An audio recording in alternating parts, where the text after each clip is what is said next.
Thank you very much, Rick, for kicking this off and for your kind introduction. Welcome all, residents, visitors, the professionals, the curious.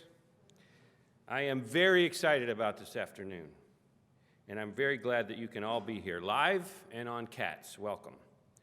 I want to thank Indiana University, Brad Wheeler, Dave Gent, and your colleagues for the leadership and support you've given our community, our state, our planet on this issue, and for being here today.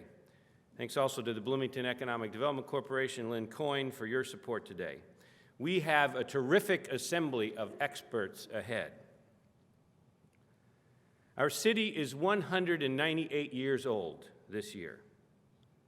Over the past 2 centuries, our predecessors have repeatedly modernized our community to upgrade, to stay abreast of a changing world. In 1854, the Monon Railroad was brought to town, opening up an isolated Bloomington to the wider world, sparking industrial growth like the Showers Company that grew to the largest furniture maker in the United States and in whose restored factory we gather today. 25 years later, in 1879, 29 street lamps were installed in Bloomington, and 7 years after that, the very first electric lights blazed from the courthouse roof. Another generation in the early 20th century, our community installed sewers, modernized our water system, laid bricks on 70 blocks of streets and sidewalks. Our population doubled quickly, and we saw a new library, a post office, a telephone, a gas and electric plant. In 1910, by the way, in a tense vote, we also prohibited the free run of chickens on the square. The basics were in place 100 years ago. Drinking water, electricity, gas, sewers, streets, telephone, sanitation, rail lines.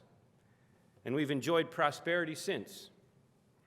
I'll note that one more generation later, in 1939, we bought land for our airport, which operates today.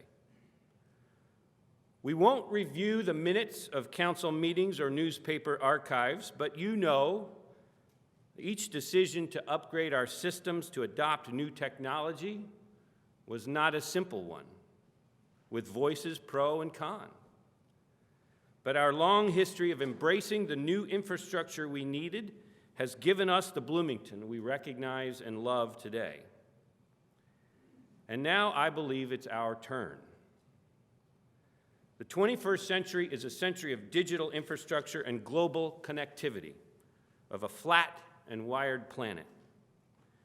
We're here today to talk about our place in this future. I believe that Bloomington's digital infrastructure will play a central role in our quality of life and economic prosperity going forward. High-speed fiber connectivity is essential for modern businesses, the creative arts, education, healthcare, basic home life. And world-class connectivity is essential for our community to continue to thrive. We do not have the digital network we need right now. And we certainly don't have the network we will need in 10 years. For 200 years, we have faced the future with confidence and optimism, and we should do the same now. This afternoon, we'll be continuing and expanding many conversations that have outlined why and how Bloomington should move forward. The stakes are high, and it's not a simple matter. One thing is clear: no cookie-cutter approach works everywhere. There are options. For Bloomington, I have outlined what I believe are vital guiding principles. Our 21st century high-speed network should be community-wide, community-controlled, and revenue positive. Put another way, this essential infrastructure can't leave people or neighborhoods behind. It should respect our community's autonomy and self-determination, and it must be sustainable. These are ambitious goals that I believe we can achieve. Residents of Bloomington, current and future depend on our doing the right thing here. I think of a small business owner marketing to the world, a musician collaborating with colleagues across the oceans, a PhD student pushing the boundaries of knowledge, a government worker managing a smart city system, an entrepreneur focused on a breakthrough, a senior citizen who needs access to the best medical care, a junior high school student who needs help with her homework. I see families who want a high quality of life, and we need to help them achieve it.